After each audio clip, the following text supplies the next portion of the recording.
Recording now. Oke, sekarang sudah diterekam. Oke, saya share screen untuk apa untuk ininya. Oke, sebentar. Oke, business model canvas. Oke, ada yang tahu nggak apa definisinya? Apa sih yang ada pada business model canvas ini? Komponennya apa saja, gitu kan? Ya. Oke, kita akan lihat satu persatu di sini.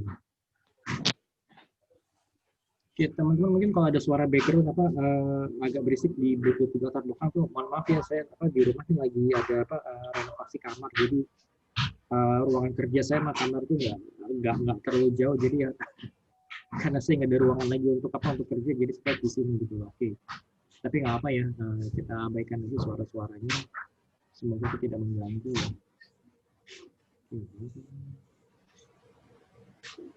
Oke, business model canvas. Oke, kita lihat dulu apa sih definisi dari business plan gitu loh. Di business plan ini apa saja yang dijelaskan? Oke, business plan itu adalah merupakan sebuah dokumen yang berisi pernyataan mengenai keyakinan akan kemampuan sebuah bisnis, di mana bisnis misalnya menjual barang atau menjual jasa dengan menghasilkan keuntungan. Oke, pasti kalau kalian kalian berbisnis ya pasti ujung-ujungnya adalah UUD kan, ujung-ujung duit, profit, keuntungan gitu loh. Keuntungan itu yang bisa memberikan kepuasan dan juga menarik bagi para penyandang dana. Jadi memuaskan dan menarik itu definisinya begini. Jadi katakanlah kalian bekerja sama dengan investor misalnya untuk jangka waktu sekian tahun, 5 tahun. Bagaimana supaya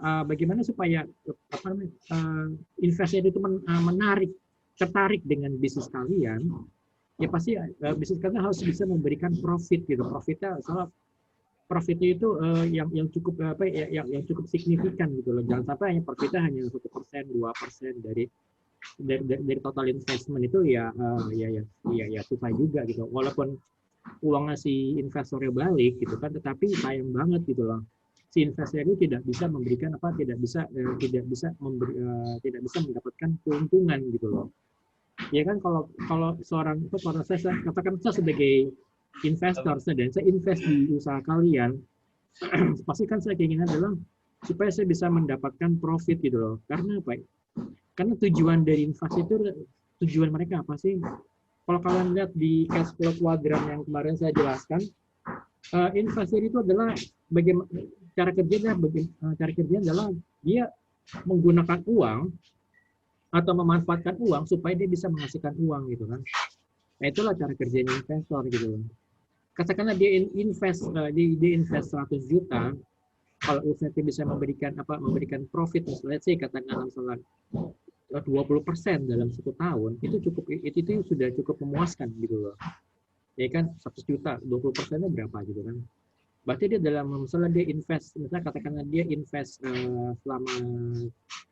selama berapa? Selama 3 tahun.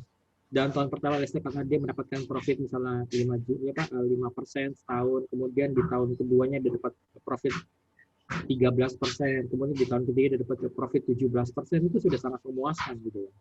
Ya karena kan pasti uangnya akan balik, ya kan? Selama 3 tahun itu dia uang 100 juta akan dikembalikan kepada saya dan berikut dengan profit sharingnya gitu loh. Profit sharingnya bukan berarti misalnya katakanlah usaha kalian di tahun pertama untungnya misalnya 5% dan 5% itu saya boyong, enggak. Jadi 5% itu nanti ada perjanjiannya lagi gitu loh. Dan saya katakanlah saya sebagai investor saya dapetin bagian sebesar 60% dari total profit, dan kalian sebagai pengusaha mendapatkan 40% gitu loh. Nah, itu berjalan terus. Nanti misalkan kalau sudah break even point, misalnya sudah bisa mencetak keuntungan dan atau laporan keuangan kalian itu sudah nggak merah lagi, ya baru nanti komposisinya dibalik. Saya mendapatkan 40% dan kalian mendapatkan 60% gitu. Oke, seperti itu. Ini ada yang masuk dulu sebentar.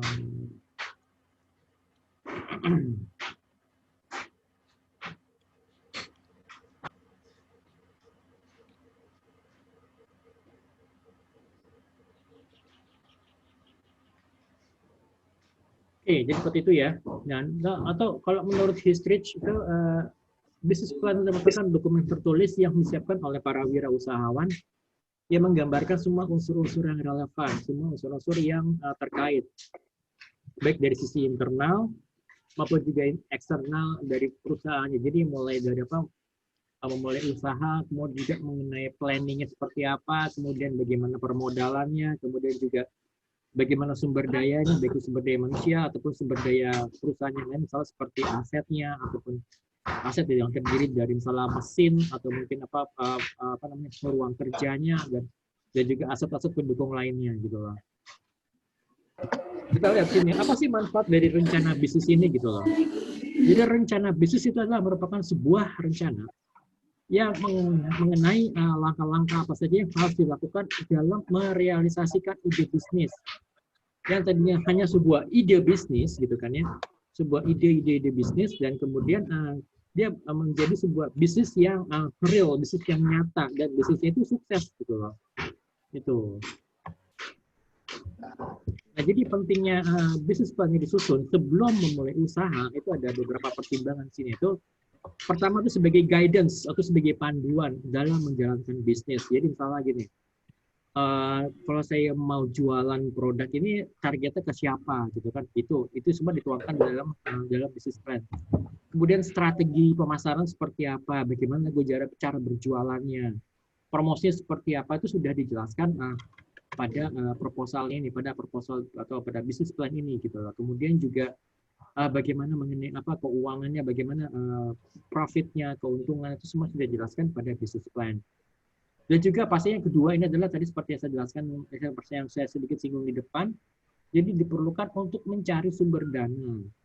Misalkan kalian ini punya ide, kemudian kalian coba tuangkan dalam bentuk sebuah bisnis yang mulai running. Tapi seiring dengan berjalannya waktu, kalian membutuhkan tambahan modal.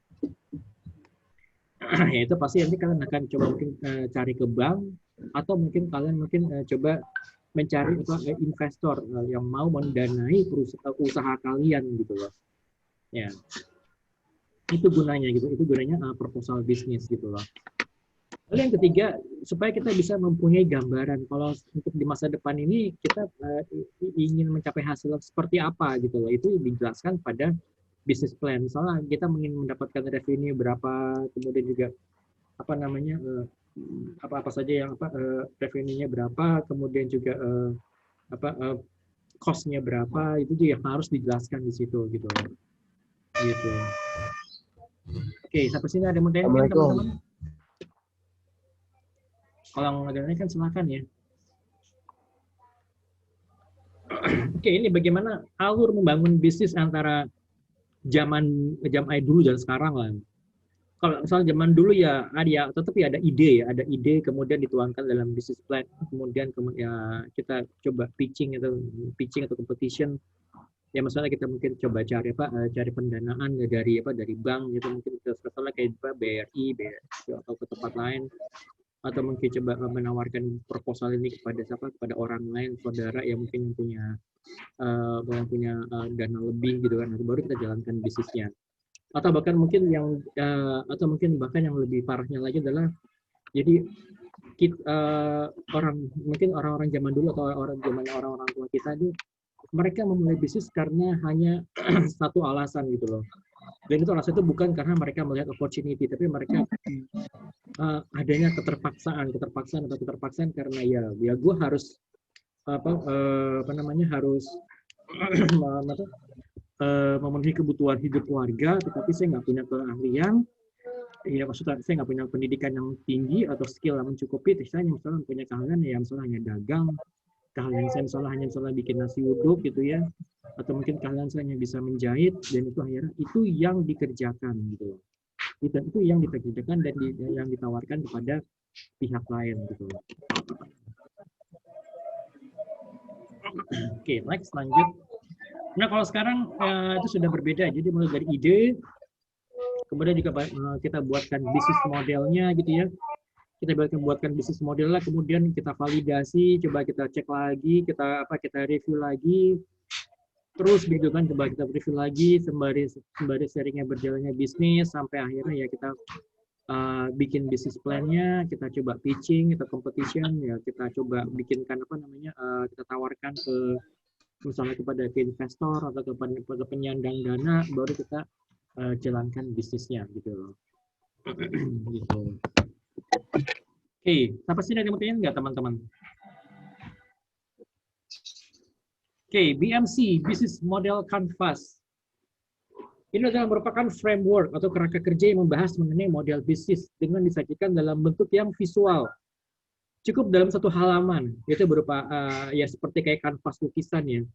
Tujuannya apa? Supaya dapat dimengerti dan dipahami dengan mudah. Jadi paling nggak dari satu halaman itu, ya kita bisa melihat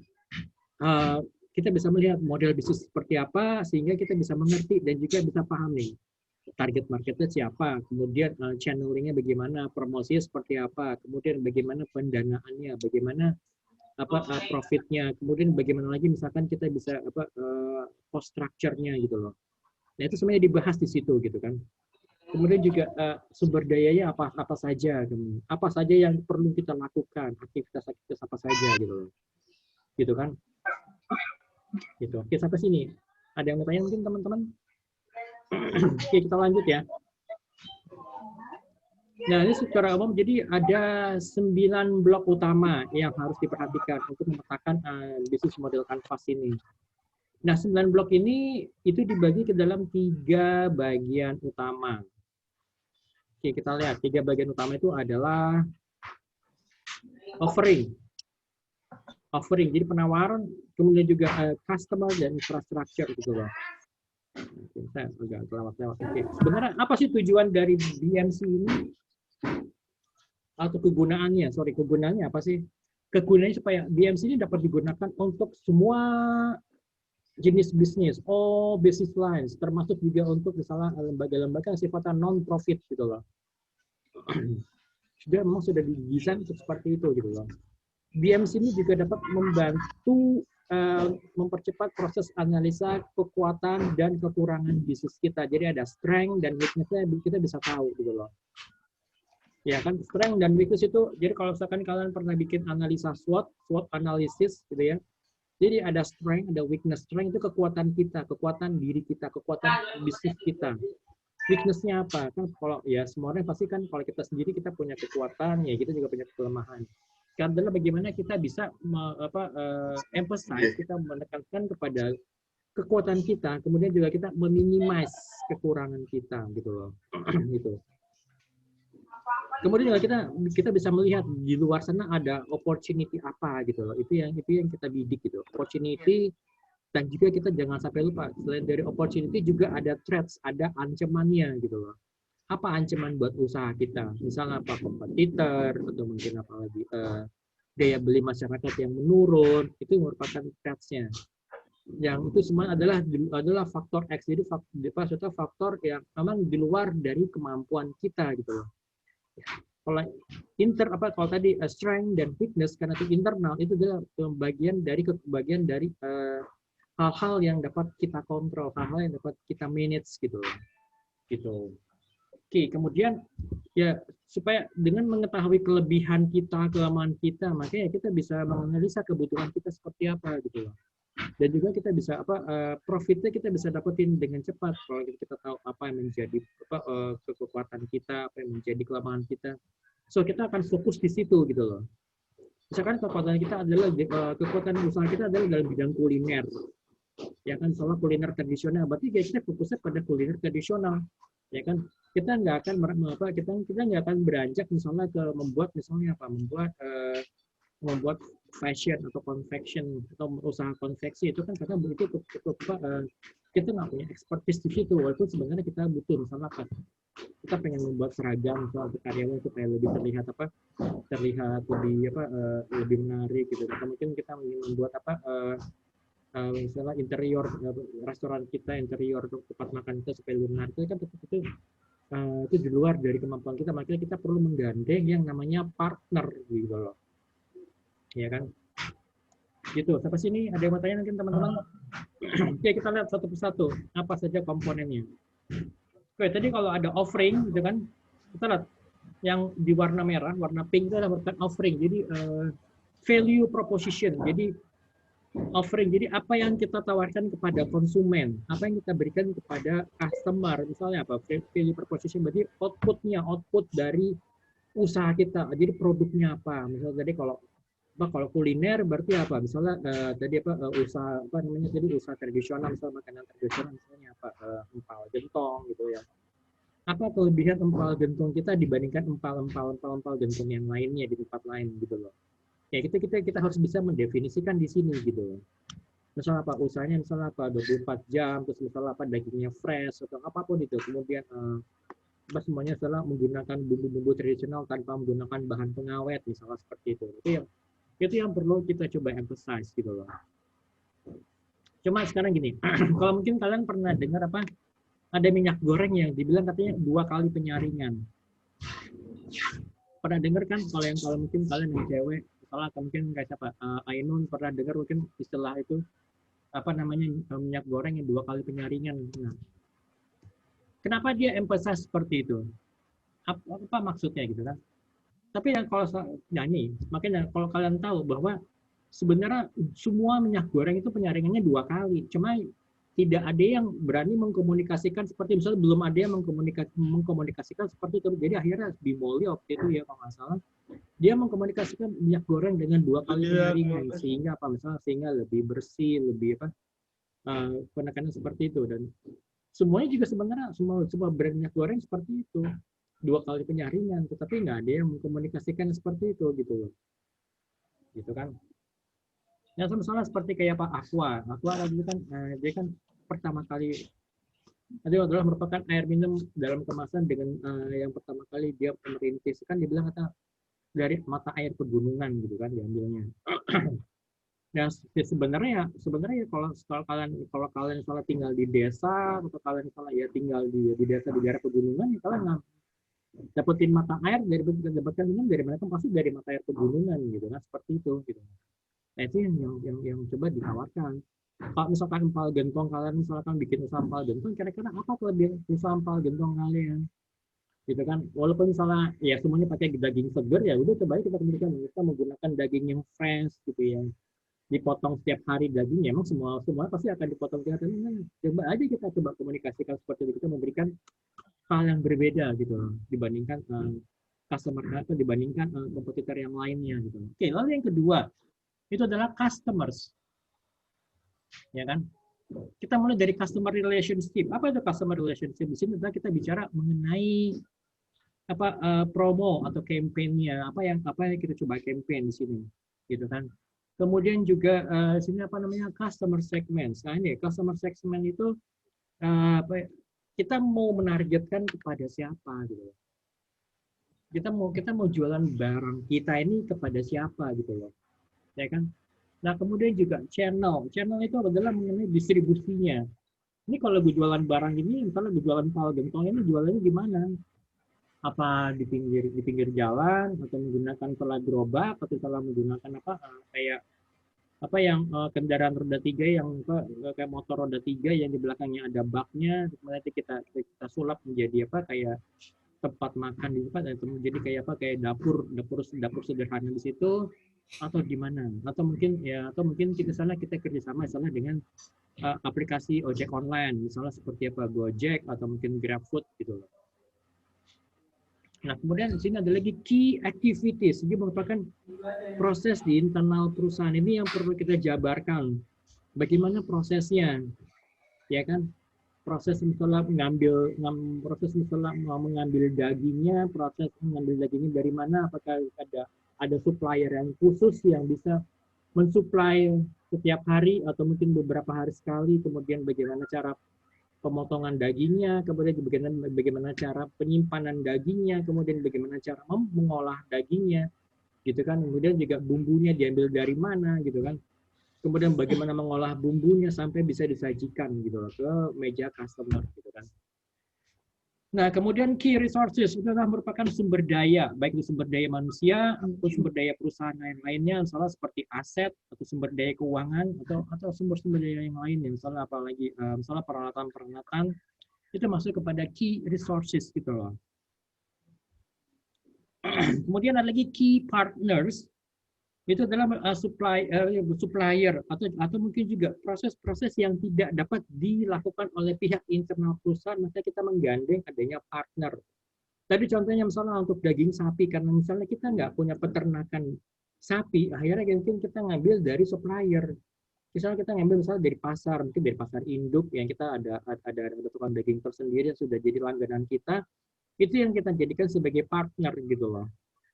Ya kan? Itu yang, atau mungkin kontraktor misalnya apa ya, mereka yang mendesain interior restoran kita gitu kan, karena perusahaan kita bukan perusahaan yang bergerak di bidang interior atau kita sama sekali nggak punya kemampuan situ, maka kita menggandeng pihak ketiga gitu loh. Gitu. Kemudian juga apa, misalnya untuk yang apa, untuk misalnya untuk peralatan-peralatan masak, karena kita membutuhkan peralatan masak yang spesifik, ya misalnya apa kompor yang dandang atau dandang yang ukuran besar, sedangkan kita tidak kita dari internal perusahaan kita tidak bisa memproduksi sendiri, ya kita kan ngambil dari pihak lain, kita ngambil dari tempat lain gitu. Next, kemudian di sini ada lagi key cost structure dan revenue stream sih bagian daripada infrastruktur.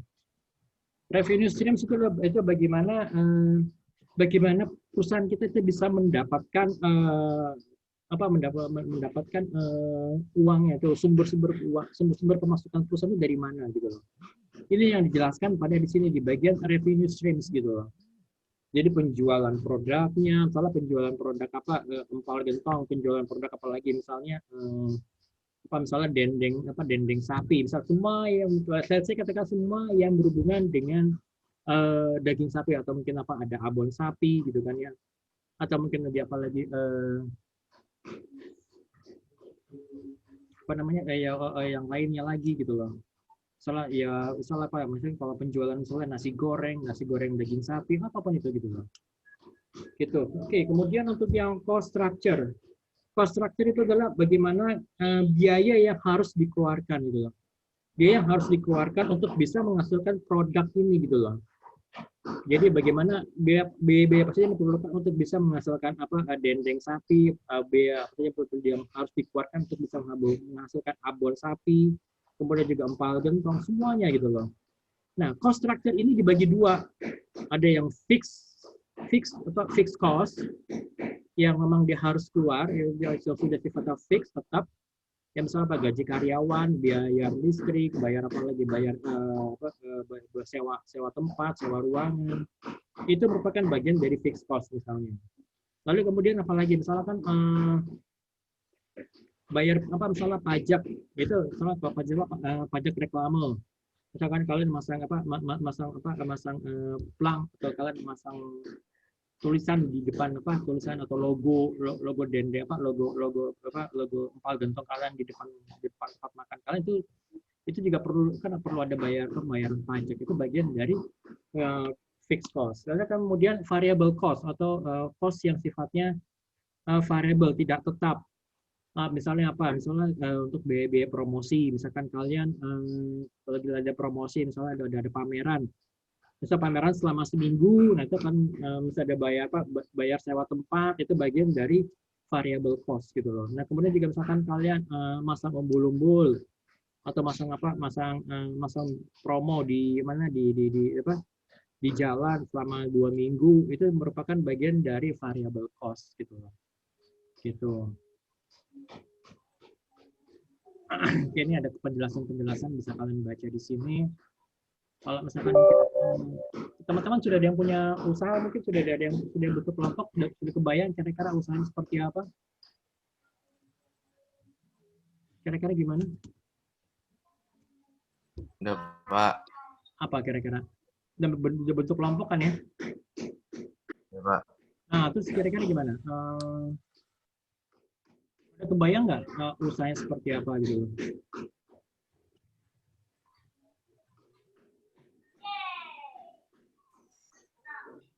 Gimana kira-kira? Ya, ini saya lanjutin dulu ya. Ini kan channel itu Ya, ini sudah saya jelasin. Terus kalau ada yang mau ditanyakan silakan ya. Saya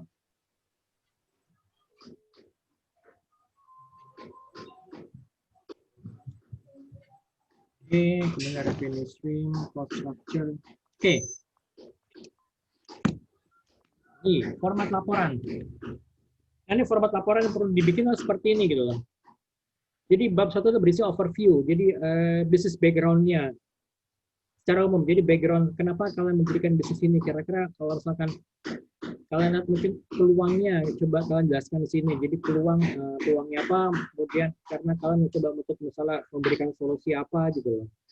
Dan salah seperti kayak Gojek dia melihat peluang karena apa? Karena ada masalah yang belum bisa dipecahkan. Itu kan ada masalah transportasi di ibu kota, terutama di kota-kota besar seperti ke Jakarta dan sekitarnya, kemudian juga ya seperti kayak di mana di Bandung ataupun juga sekarang yang dominan mati itu di Medan. Dia melihat adanya peluang bahwa masyarakat membutuhkan transportasi yang cepat, aman, dan juga terjangkau gitu kan. Ya bayangkan kalau misalkan mau cepat aman, kalau saat itu dia kan menggunakan salah taksi, tapi kan taksi itu kan biayanya cukup mahal. Dia membutuhkan transportasi yang lebih cepat gitu loh. Ya kalau menggunakan ojek, misalnya ojek pangkalan, ya tahu sendiri kan dia biayanya nggak jelas gitu kan ya semau si tukang ojeknya aja gitu kan. Kalau misalnya cuma ke depan, misalnya ke jalan raya, kok tiba-tiba bisa dia minta 20.000. Padahal saya mungkin kalau misalnya dia cuma naik angkot biasa, mungkin cuma hanya bayar 3.000 atau 4.000. Ini kok naik ojek, pangkalan itu mahal banget gitu ya. Nah seperti itu. Nah jadi dia melihat adanya peluang di mana masyarakat itu membutuhkan transportasi yang cepat, aman, dan juga terjangkau gitu. Dan maksudnya pasti di biayanya pasti gitu. Kalau misalkan kalian misalnya dari rumah kalian ke kampus gitu ya, bayarnya berapa sih kan itu udah jelas kan ya. Sudah jelas ya sudah tertera pas kalian mesen, biaya misalnya 15.000 gitu ya. Ya sebenarnya kan sudah disepakati, jadi nggak mungkin nanti pada saat kalian turun tukang Gojek ridernya dia minta biaya lebih, ya kan? Karena kan semua biaya sudah jelas kan, misalnya ya biaya 15.000, unless misalkan kalian mau ngasih tip ya silahkan aja nggak apa-apa gitu kan. Oke, kemudian visi dan misi bisnis kalian apa? Jadi visi itu mimpi ke depan, mimpi kalian ke depan itu visi itu mau apa sih mimpi kalian ke depan selama dalam jangka 20 tahun yang akan datang. Kemudian misi itu merupakan pengejawantahan dari visi tadi gitu loh. Misalnya bagaimana langkah-langkah yang harus kalian lakukan dalam 5 tahun ke depan gitu loh.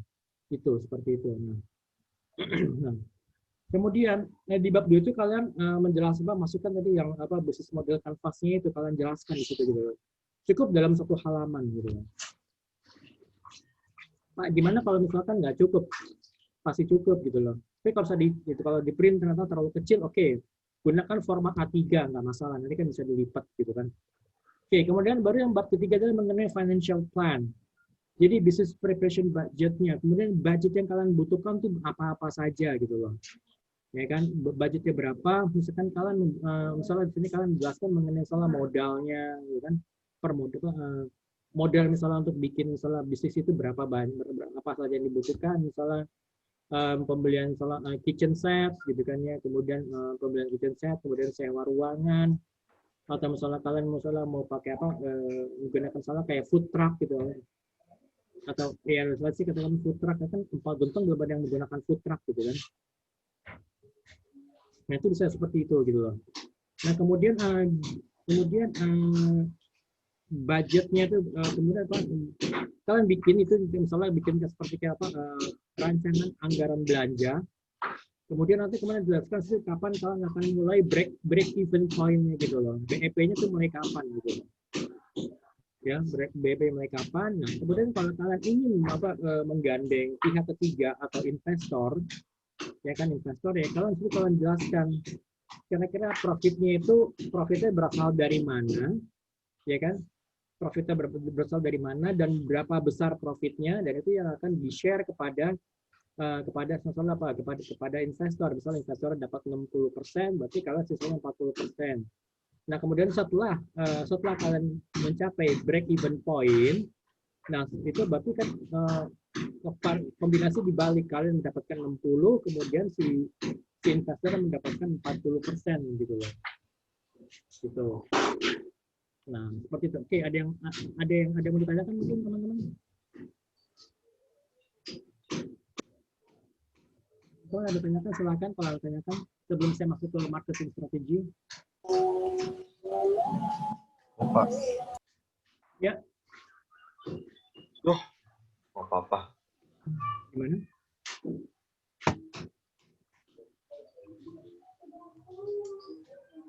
Oke, nanti ini bahannya saya share di di ya. Apa namanya di grup yang ada bikin Dia masuk filter dia.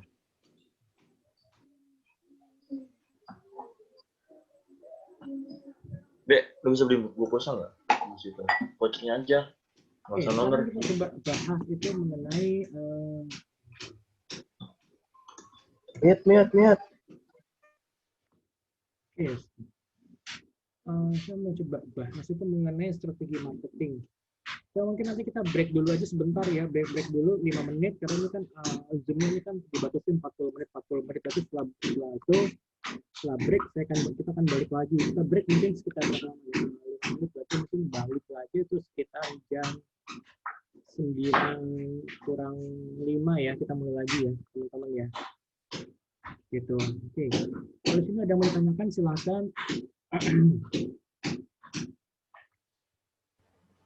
Oke, kemudian juga untuk apa ya, untuk yang proposal untuk yang kelompok sudah dibikin, nanti saya minta daftar nama kelompok kalian siapa saja ya, dikasih ke saya. Ya Pak. Oke. Ada yang bertanyakan mungkin teman-teman?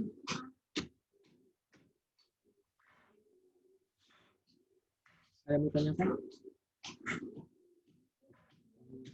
Oke. Nah, ini kita break dulu aja ya. Nanti balik lagi itu sekitar jam 9 kurang 5 menit ya, teman-teman ya. Oke. Iya, Pak. Siap.